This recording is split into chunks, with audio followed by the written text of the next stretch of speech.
Hello and welcome to Salmon's Pizzeria. I'm Alex and I'm joined by Josh and Peter. Josh, how are you? I'm good, thank you, Alex. How are you? Yeah, I'm good, thanks. And Peter, how are you? Fantastic, mate. Delighted to be here. Looking forward to it. Okay, well, today we're talking Scotland. Obviously, a massive Euros coming up in Germany, and the squad has just been finalised by Steve Clarke. We'll just get stuck into it, but we'll start, gents, with the game that's already been. Really poor performance overall in Portugal, Josh, but a 2-0 win in the end against Gibraltar, who then come away with a 0-0 draw against Wales. Do you think we were maybe overconfident going into it and looking at it too much? I think it's a tough one. You can look at it from both sides. I think you can look at it in the fact that a 2-0 win against Gibraltar is poor, but when you also look at the performance as a whole, they created several chances, and it's the first kind of time that we've seen a lot of those players kind of play together in the past couple of months. Obviously, guys are playing that have been kind of injured recently as well, so I think I can accept some of the poor aspects of the performance, and on the whole, I'm not too gutted with it because I still think there's a long way to go before the Germany game. You've obviously got Finland, so not too dissatisfied with it, and on the whole, pretty pleased to actually get minutes in guys' legs, and you came away with it with no injuries and a clean sheet and 2 goals. So I don't have many complaints. And I think Gibraltar drawing with Wales actually puts it a wee bit into perspective that they're not actually that bad. They did ride their luck against us a couple of times. It should have been more than 2-0, probably 5 or 6. But at the end of the day, like I say, a clean sheet, 2 goals and no injuries, I don't think Steve Clarke will be complaining. Yeah, and like Josh said there, Peter, it wasn't our best display clinically. You know, we could have had 5 or 6 goals. Do you think that we're just saving that for Germany? Well, fingers crossed. I think the thing is with these type of games is that the players' mentality going into it is that, and even the supporters as well, you know, everyone knows it's a friendly sort of, there's always going to be a dip in levels when, especially ahead of, you know, a few weeks where the games are, you know, some of the biggest games they're going to play in their career. So, yeah, I'll take you up on that one, and hopefully we are just saving ourselves and saving our top levels for when we get over there. Let's go back to you as well. Another one tonight. Obviously, we're recording on the Friday. Finland, which is I don't think is wrong to say a more difficult and different task for the players. Yeah, 100%. I think again, I fear that it might be more of the same, but I think with it being at home at Hampden, you know, there's a bit more of a chance to get a proper send off there. Kind of, and some of the supporters who are going to be at the game tonight aren't probably going to be lucky enough to be in Germany, so it's kind of like a bid farewell to some of the supporters who are staying at home. So, but yeah, I think maybe a chance to right a bit of wrong as well, and maybe silence some of the critics from Tuesday night. You know, as we've all said, by all means, we weren't impressed with the performance, but I think, you know, Finland is going to be tough, but by all means, a game that we should be winning, and hopefully we can win it in a more comfortable fashion than we did against Gibraltar. Yeah, Josh, Finland tonight is another task for Steve Clarke's players. So he's now decided that Craig Gordon, and John Souttar are missing out. We've got injury problems, as you said, and that's kind of defined the squad with no Lyndon Dykes, no Aaron Hickey, no Nathan Patterson, just to name a few. With that right back position there, 2 of them I named, we've now got the choices are very limited. But Ross McCrory, did he show you much against Gibraltar, or is it Anthony Ralston that you'd be hoping to see a bit more of? I did like what I've seen from Ross McCrory, if I'm honest, and I think he's played in that kind of role for Bristol City over the past year, the past 6 months, whatever it may be. And he's a quality player. He showed that when he was playing for Scotland, whether it be, or he was playing in Scotland, whether it be for Rangers or Aberdeen. I think he was a solid performer, and he done well for Scotland the other night. But we've got to remember the opposition. It was Gibraltar. I don't know if I'd be too confident playing him in a kind of right wing back role, whereas Tony Ralston's more used to getting up and down that right hand side when he plays for Celtic. You always see him putting balls into the box, and I think it will be Ralston who plays right back in the opener against Germany, unless anything really bad happens tonight. He breaks his leg or something against Finland, which, going by our luck, wouldn't be too surprising. But no, I think it'll be Ralston, and I'll be quite happy with that. A lot of people point towards the fact he's not really a consistent starter for Celtic, but when he does play, I watch Celtic all the time. He comes in and he always gives 100%. He's always a solid 7 out of 8, 7 out of 10, 8 out of 10 performer every single time you see him. So I don't have many doubts about Ralston playing. And on the whole, the Finland game tonight, I think it's going to be an interesting one, because in terms of the starting 11, I think it will probably be as close to the starting 11 you'll see against Germany next Friday. Steve Clarke will probably be using it as somewhat of a test run, you could say. And like Peter was pointing towards, it should be a good send-off for the players, because I feel as though the Gibraltar game was somewhat of a training exercise, just in terms of Scotland totally dominated the play, and it was practically, it wasn't behind closed doors, but 3 stands of the stadium were empty. It was season 40-degree heat, 30-degree heat, whatever it may be, and you just heard the players and the manager talking about it after the game, that the pitch was sticky. So in many aspects, I think it was an outlying kind of game. The Gibraltar winning tonight will be much more competitive as well, I would say, and it should be good to see what the players can conjure up. But on the right back, yeah, Tony Ralston for me. I'd rather him over McCrory. But I think McCrory is capable in the right back role, as he showed the other night. He wasn't actually too bad when he played, and a good moment for him to get his first Scotland cap as well. Yeah, we'll come back to the right back chat there then, Peter. But Josh mentioned that he thinks it's going to be a lot more the same tonight that we'll see next Friday. Are you thinking the same? And if so, who are you hoping to see in that starting 11? Yeah, I would think so. I think I actually was a bit, I questioned against Gibraltar why we actually played with a back 4. I thought we should have just stuck to what we all thought. We all know we're going to play a back 5 when it comes to the actual competitive matches. So I thought we should have really just stuck with that, to be honest. But nevertheless, I think he'll start off with what is probably going to be his most likely lineup. But I think on the flip side to that, it's also kind of his last chance to take the risk and give players some minutes that haven't really been ingrained in the squad before. I think we'll probably see Conway make his debut. And we're going to discuss that later. But I think Ralston as well, he will start the game. I think, kind of sharing the minutes between him and McCrory is only fair. And I think we'd all rather have Aaron Hickey at right back, but we've kind of got to work with what we've got.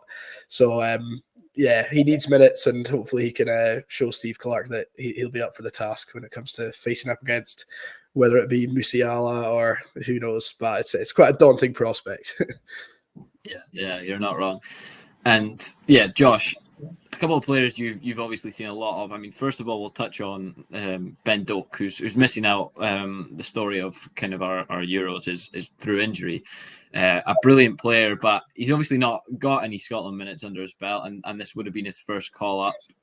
Gutting for him, and probably something that we don't have in other players in the squad. But it's good to see Lewis Morgan in the team. Yeah, 100% it is. I was actually doing a podcast kind of a couple of months ago and talking about the Euros. It might have been the last international break actually, and what the squad was going to be like. And Lewis Morgan, I think at the time he'd just scored a hat-trick for the Red Bulls against Inter Miami. So it just shows, like, if you keep up the form, they are watching. And listen, I don't think Lewis Morgan would have ever thought he'd be in the squad for the Euros, but here he is. He's a versatile player. He can play in the left, the right, probably play through the middle as well, as part of a front 2 or as a lone striker, as he proved when he was at Celtic. He'd done that. Ambidextrous as well. Could be the left foot, could be the right foot. So happy to see him in. He's on the form of his life, I think. This season, 9 goals, 2 assists in somewhat 17, 18 games is a solid return. So fair play to him for making his way into the squad. A lot of people talking about Ryan Gauld, etc. But I think calling up Ryan Gauld over Lewis Morgan would have been nonsensical for me, because they're 2 totally different types of players. Gould's a midfielder, Morgan's more of a kind of winger, striker type figure. So happy to see him in, and I think he'll do well. Listen, I don't know if he's going to get a lot of minutes, but he's in the squad and he's an option, and he's a different dynamic to anything Scotland have got. And I think the familiarity Steve Clarke has with him in terms of being there before and in previous squads has probably edged him over other potential options like Ryan Hardy or players like that could have been in the frame. So good to see Morgan called up, and happy for him, to be fair. I hope he does well. Yeah, the second of those 2 players that you've watched a lot of that I was going to mention was James Forrest. Yeah. Obviously a kind of resurgence, especially in the second half of the season. And I mean, take it back to 3-2, when was it 3-2 against Livingston in the Scottish Cup? Yeah. A very tight game for Celtic, and one that probably had a few question marks over it. Brendan Rodgers comes out afterwards to say that James Forrest is Celtic's best winger, and he was probably laughed at the time. It doesn't seem so silly anymore. Yeah, well, he got a big laughter from me when I was coming back for that game in the car, and I heard him say that on the radio. I was quite shocked, but listen, his words have came to fruition. End of the season, James Forrest stepped up when it mattered. Scored in the semi-final against Aberdeen. Scored 2 goals at Dens Park to win Celtic the game. Got a goal in the game that won Celtic the league, and I think in the 2 games against Rangers at Parkhead, then in the cup final at Hampden, I think he done himself no harm, and I think he fully deserved to be in this Scotland squad. He was actually one of the better performers on Tuesday night as well. Brought a different dynamic that we've not really seen in a Scotland side, that natural width. And when James Forrest is on the ball, he very rarely loses it.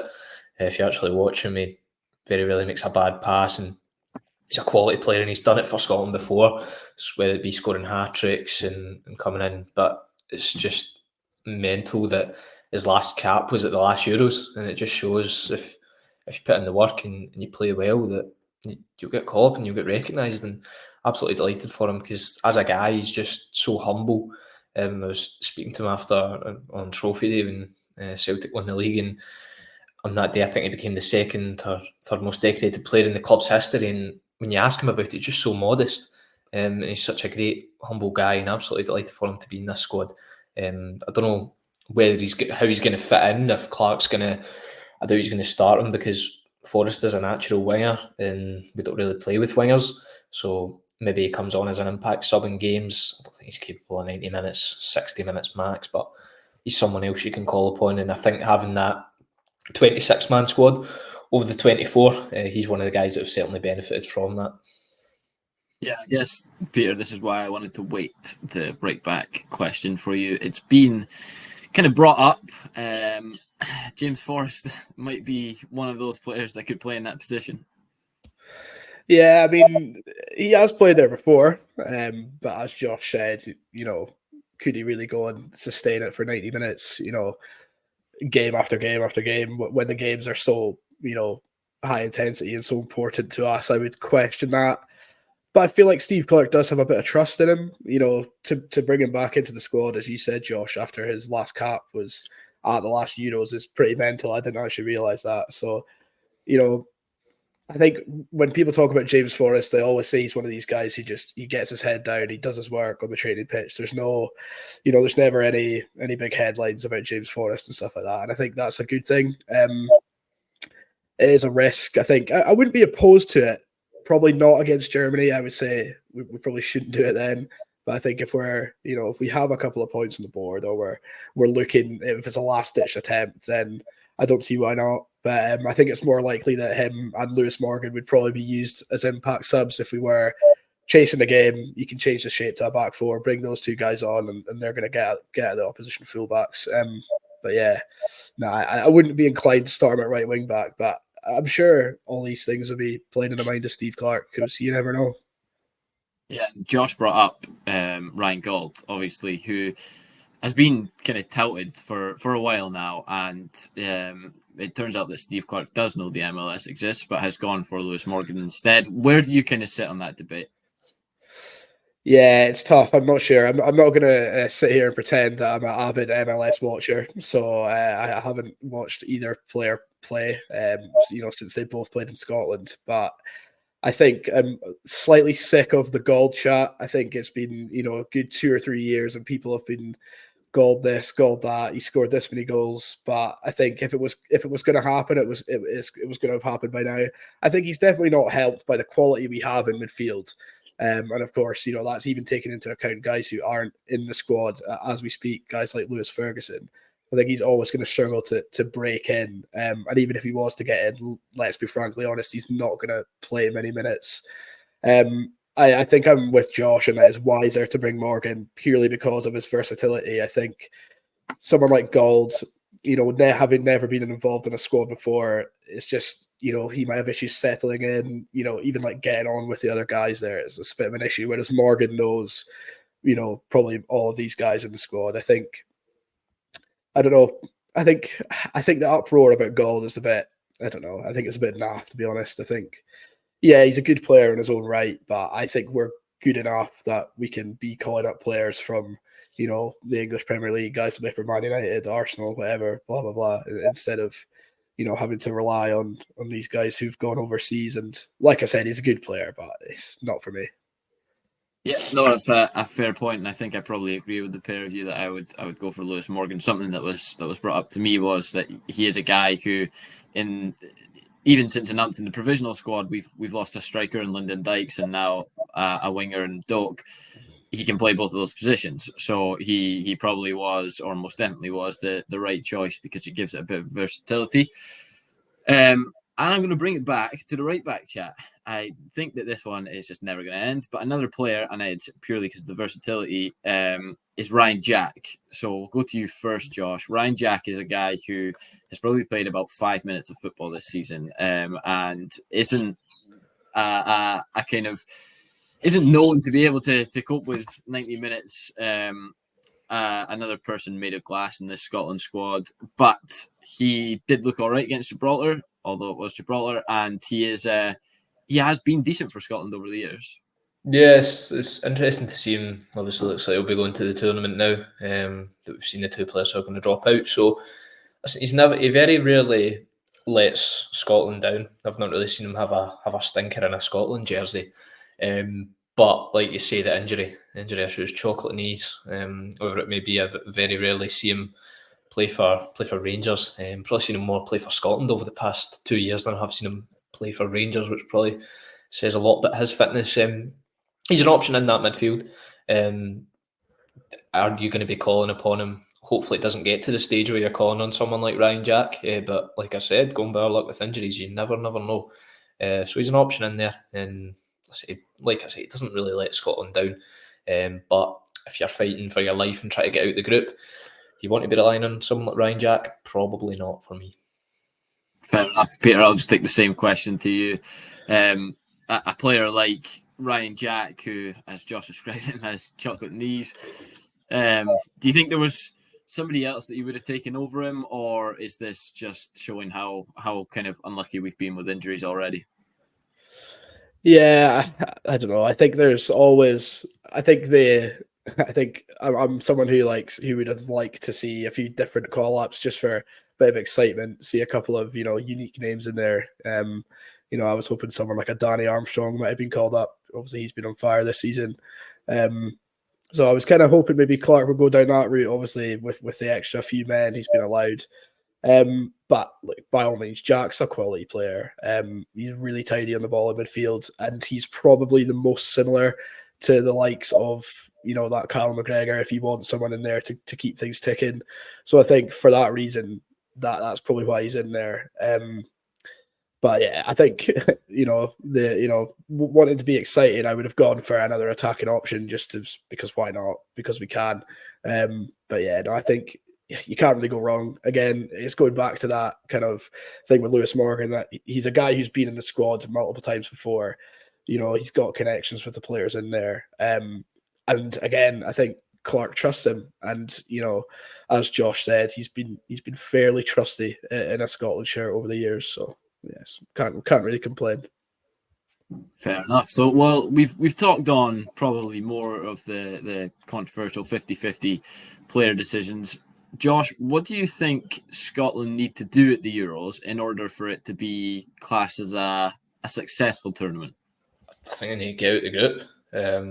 I think that's the bottom line, whether that be finishing first or second or sneaking through as a third place team. I think success in this tournament is getting out of the group. Obviously, I know Scotland have never done that, but I think with the crop of players we've got, if you can replicate the form we showed in early stages of qualifying, then I think it's a really big possibility. Obviously, I think none of us expect us to get anything out of the Germany game, but Switzerland, it will be tough. They've got that tournament experience of kind of going deep before they knocked France out of the last Euros, I think it was. So they are a good side, but Hungary should be aiming for 3 points again. So there's no reason to suggest Scotland can't get out of this group, and I think that should be the number one target. I wouldn't like to be sitting here in 2-3 weeks' time disappointed as England make another deep run for the semi-finals, finals, and Scotland are just sitting here having been finished bottom of the group, and it's another glorious disappointment. So I think success in this tournament for Scotland is getting out of the group, and with the players we've got, the manager we've got, form shown previously, it's a realistic possibility for me. It's a good point you make as well, Josh. But do you think, Peter, it's as simple as do better than England? I mean, if we could do better than England, then I think you would stop me smiling. I think for the rest of my life, but nah, I think I'm with Josh in that. If we're going to be realistic, then we can't. I think it would be very negative to having not made out the group and say, we did all right, because I think we really disappointed ourselves last time we went to the Euros. I think we had such potential, and that squad had done so well to get there, albeit we did it the long way around. We took 2 penalty shootouts to get there, but nevertheless, I think we all expected a bit more last time. But I think it's a proper tournament this time around. I've heard Steve Clarke mention that as well, that this one feels, it feels more real. Fans flocking over to one country. It's just, I think there's a bit more buzz to it. I just think if we don't get out of the group, it's just going to be so anticlimactic again. I know we've got injuries, but if you look at our squad, there's no reason why we can't beat Switzerland and Hungary, in my opinion. And opening days, you never know. I'm not saying we're going to go and beat Germany, but this squad, we've seen it before. No one thought we were going to beat Spain.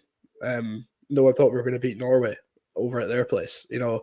We've done it on a few occasions before. We've made the shocks. We've had upsets. So yeah, I really hope we get out of the group, because it's just going to be so gutting if we just finish bottom again, and the other countries in the UK will just be looking at us and laughing. I'm gonna don't take my head off for this, but do you think if we weren't to make it out of the group, or if it was to be a disappointing tournament for Scotland, Josh, with the caliber of players that we have, is there any pressure then on Steve Clarke? I was thinking this myself, actually. I think perhaps it's a wee bit of pressure on his head, because that'd be 2 tournaments now where it'd be disappointing bottom place finishes in groups, and also failing to qualify for the World Cup as well when you had a home semi-final against Ukraine. So yeah, but pressure does go on his head 100%. It would, and I think they'd give him the Nations League in the next kind of campaign. Obviously, that's going to be tough in its own right. You look at the group we've got there, but he would get the Nations League regardless if finished bottom in this group. So yeah, a wee bit of pressure would go into his head, and for me, I'd be starting to ask questions, because that'd be 2 tournaments in a row with a really good group of players, Premier League level players, that you're failing to get out the group. So but the Nations League is there for him to fall back on, I feel. And then if he doesn't do well in the Nations League as well, then you look at perhaps raising big question marks. Yeah, we are Scotland, and we do kind of always try to look for the disappointment in things. So I'll quickly move on from that, Peter, and go to the look how far we've come kind of thing. I'm good at doing that as a Rangers fan. So let's do the.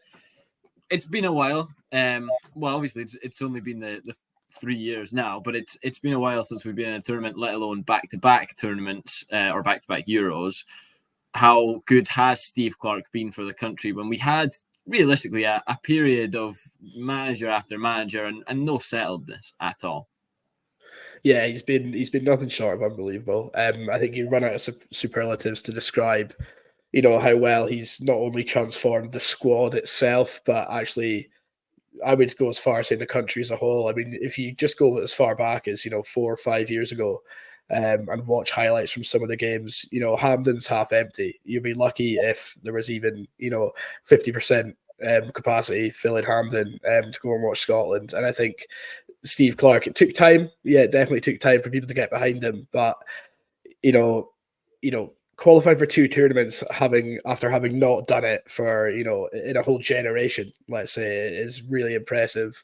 And of course, he's got a good squad, but he's done well to gel the squad together, put his stamp on it. And I think the players trust him. There's a mutual trust there between the players and the manager. So yeah, it's just he's been incredible. By far, I think you could say he's the best Scotland manager there's ever been. I would go as far as saying that, definitely. Okay, wow, that's a big statement to make. So before we move on, Josh, any thoughts on that? Well, if he makes out the group, he 100% is. I think that's the bottom line, isn't it? Yeah, fair enough. We'll touch on a couple of the players then. Obviously, we touched on Morgan already. Let's touch on the other player who's made it into the squad, Tommy Conway, who has, he's come up from the 21s and he looks like a prolific striker. Peter, what are you expecting from him? Do you think he's more of a squad filler with Adams obviously in front of him, or do you think that he's there to come and bring something of his own? I do think he will get a chance. I think I don't think any player there is really gonna especially as he's been specially brought in by Clarke. I do think there's probably a plan for him there. Of course, Adams now with Dykes being out is going to probably be the starter. Shankland as well, of course, yeah. Shankland as well, yeah. But has he really, done his all in his past couple of opportunities? When Clarke's handed him the start, I wouldn't say so. And obviously, Adams getting that goal off the bench the other night, I would probably say that favours him to start. But 10 goals in the English Championship is a decent return for Conway, especially in a team like Bristol City, who are they're not exactly going to be fighting for the title every year. They're more of a mid-table side. I think he's got 3 goals in his last 5 in the Championship for Bristol. So I think his recent form's really good. And obviously we saw him net that header for the 21s the other night as well, just before his call up. So he looks like a good player. And I do think he will get a chance. It's not going to be starting games. I doubt it. But I think he will get minutes. Those minutes might be limited, but I think even if this is just a way to ease him in, I think maybe not even in this tournament, but in future for other international rounds, then he could be a big player for Scotland, definitely.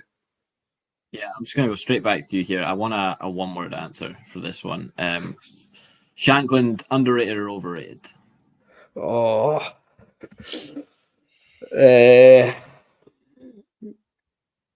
overrated.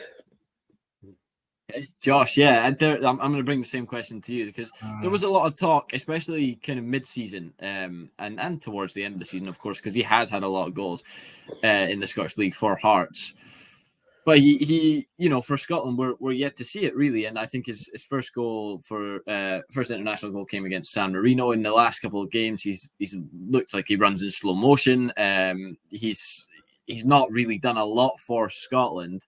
But there was obviously the talks that he was the most clinical finisher in the Scottish League. I'm not going to ask you if you agree with that because I think that's already answered. But is he underrated or overrated for you? Is it a one-word answer you want? Yeah. Oh, in a Scotland jersey, overrated. It's more than one word, but I'll take it. Right. Before we move on to our hopes and expectations, not just what we think Scotland will do, but how we hope, and not just the pressure on Steve Clarke, we will touch on a couple of players who have missed out on the squad altogether, not even brought into the provisional one. Peter, as our Ross County representative, we'll go to you first as a couple talking points. One who had an unbelievable season and the other who, once brought back in, had some historic moments for Ross County, Simon Murray and Ross Laidlaw. We'll go to Simon Murray first because I think age is probably a factor in why he's not being thought of. Yeah, I would say so. And I think the fact he's played for Ross County, I don't want to sound like a moaning Highlander, but I believe that the fact we finished 11th in the league kind of taints his ability probably to people from the outside. But as someone who's spent the last season and a half watching him, he's just very different to any other striker, that was in the conversation. And obviously, with my bias, I would have loved to see him getting called up. I think deep down, I knew it was never really going to happen, but I think you really cannot argue with his return. And I think he would blow anyone in the current squad out of the water in terms of work rate. And giving us all. He's the hardest working player I've seen play for my club, and I think it would have been a different option. Definitely, if there wasn't so many worries about injuries, then I think maybe we could have afforded him a spot. Because I think, me personally, if I was a defender, the last person I'd want charging after me under pressure is Simon Murray because he's just such a scary individual. But yeah, I think it would have been nice, but yeah, I can see why he's not been called up. Josh, I'll take that one to you there, because Peter does raise an interesting point, saying that he does play for Ross County, and that does maybe bring on a struggle. But to have as many goals as it was it 23 in all competitions? Peter? 23, yeah, which is an enormous amount. For Ross County, who do sit 11th, do you think that maybe gives them the edge? Because you're looking at players like, for example, Liam Boyce, when he was top scorer in the league at Ross County, it maybe meant more. Because it wasn't a Rangers, Celtic, Aberdeen, Hibs, Hearts. Yeah, I thought Simon Murray in the squad was perhaps a better option than Tommy Conway in terms of being more of a similar profile to Lyndon Dykes. And the goal ratio, you cannot argue with one bit. Listen, see if Ross County were in the position perhaps a Kilmarnock or a St Mirren, where he would 100% be in the conversation, more than he is, I feel. Like Peter was saying, the Ross County thing, the fact they were 11th in the league, only stayed up through the playoffs, probably contributes towards the fact he's not as much highly thought of by Steve Clarke and whoever watches the international players. So, yeah, I would have liked to see Murray in the squad, to be honest. It's an opportunity he deserves. He seems like he's at the peak of his powers at the minute. Certainly, you don't score 23 goals. No disrespect, Peter, to Ross County, but for Ross County, and you're not a good player, do you know what I mean? So, he's going to be good. I think that's around about the same amount of goals as Kyogo scored this season for Celtic, maybe minus 1 or 2 in each side. So that shows how well he's done this season. I would have liked to see him in the conversation, and he looks like a typical Scot, doesn't he? Ginger hair, ginger beard. If you were looking for a stereotypical Scotland player, he would have 100% been the man to be the poster boy and score the goals for Scotland. But unfortunately, he's not. Yeah, and the other one, Peter, Ross Laidlaw, who he was out in the cold for Ross County and kind of struggled to get into the team. George Wickens was one of those who's who wore the jersey well in occasions, but he comes back into the squad in superb fashion and makes some really big saves in really big games. Yeah, definitely. I think it's something that Ross Laidlaw's done time and time again during his time in the club. We always seem to bring in a number two, someone to kind of challenge him. And, if they do get a chance, then, without fail, every single time Ross Laidlaw's managed to fight his way back, become the starter again. And every time he does so, he looks better than when he was playing before. We didn't keep a lot of clean sheets this season, but I can tell you right now, if Ross Laidlaw didn't play the way he did for Ross County, then we could have been a lot closer to Livingston than we were. He's ridiculous shot stopper. I think the thing that probably brings down his game slightly would be his distribution. I think especially at a top level, like playing in an international competition, you want someone who can pick out passes. Liam Kelly, so yeah, but no. To move on and talk about Liam Kelly, I have no doubts. I think that Ross Laidlaw is a better goalkeeper than Liam Kelly. I know there's been conversations regarding Liam Kelly signing for Rangers and even Celtic looking at him as well. But again, I'm sounding moaning again, but I bring it back to this thing about Ross County. I think if Ross Laidlaw played for anyone else in the league other than ourselves or Livingston, then I think he probably should be in the squad. I think he should be in it anyway because I think he's a magnificent goalkeeper. And for as much as he's going to do, if he was to be brought in, aka be the third choice, just sit on the bench and watch the games from afar, then I see there would have been no harm done there, to be honest. Yeah, of course. And Josh, we'll move on from the Highlands then and go to Ayrshire. A couple of players who could maybe feel hard done by missing out. Of course, you touched on Danny Armstrong, Peter, but also we have our young player of the season in David Watson, two players who had extraordinary seasons as we saw. Do you think either of them, Josh, would have maybe felt hard done by not at least being in the provisional squad? I think if it wasn't for James Forrest's emergence in kind of the latter part of the season for Celtic, Danny Armstrong would perhaps even be in the squad now, just given that the dynamic he'd bring in terms of natural width. And for Kelly, we've seen him play that right wing back role all season and very well too. I'd really like to see Danny Armstrong in the squad for the next international break in September after the Nations League, simply down to the fact you want to cap tie him because he's eligible for Ireland and you don't want Ireland taking him off us. So I hope to see him in the squad soon because he is a quality player. David Watson, I think it'd be tough to bring him in, the young lad. Obviously, he's had a really good season, no denying that, and he'll have a lot of people looking at him this summer. But I think when he got called up for the 21s just there, I think that might have been only the first or second time he's been with the 21s. He'd been with the 19s before, so I think it would have been a bit, not irresponsible, but a bit tough to bring him straight in from the cold into the team, and especially the strength Scotland have got in the midfield. Billy Gilmore, we see him get a baptism of fire at Wembley, but the guys like John McGinn, Scott McTominay, Kenny McLean, and are you really going to take someone like David Watson over an experienced Ryan Jack, despite his fitness issues? You're probably taking Ryan Jack, as much as some fans might not like that. I think the two guys, Watson and Armstrong deserves to be there, and like I say, for Forest Emergence, he probably would be there. Really good set piece delivery as well he's got on him, whether it be from corners, free kicks. He's good at taking penalties as well, and coming into the kind of peak of his powers now. I've seen a lot of Celtic and Rangers fans suggesting that they go and sign him this summer, and that's a testament to how well he's done. So yeah, I would have him in the squad for the next international break, 100%. David Watson, he's one, I think, for the future. Still only 18. He's in a kind of similar bracket to Lennon Miller for me. Well, those are two guys who you could see running the show for Scotland in maybe 3-4 years' time, but maybe not now. Well, yeah, that's a good point you touch on with Lennon Miller, and another one who we saw put in some brilliant performances, and I think there was people were running out of superlatives for one of his moments against Celtic earlier in the season. But like Josh says, there are a couple of players who are for the future of Scotland, and he thinks could be a little bit irresponsible to bring them in. But do you think in a squad, Peter, where it's slightly extended and we have the 26-man squad, that bringing them in and giving them that tournament experience, which isn't something that Scotland comes along with a lot of the time, would be something that could benefit them for the future of their Scotland playing days?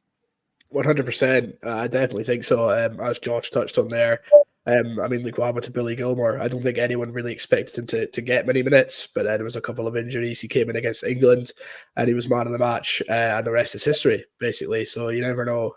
But on the flip side to that, I think you've got to be careful with stuff like that, and you don't want to disrespect anyone who's been there with Scotland and put in the hard yards and contributed a lot to the cause under Steve Clarke.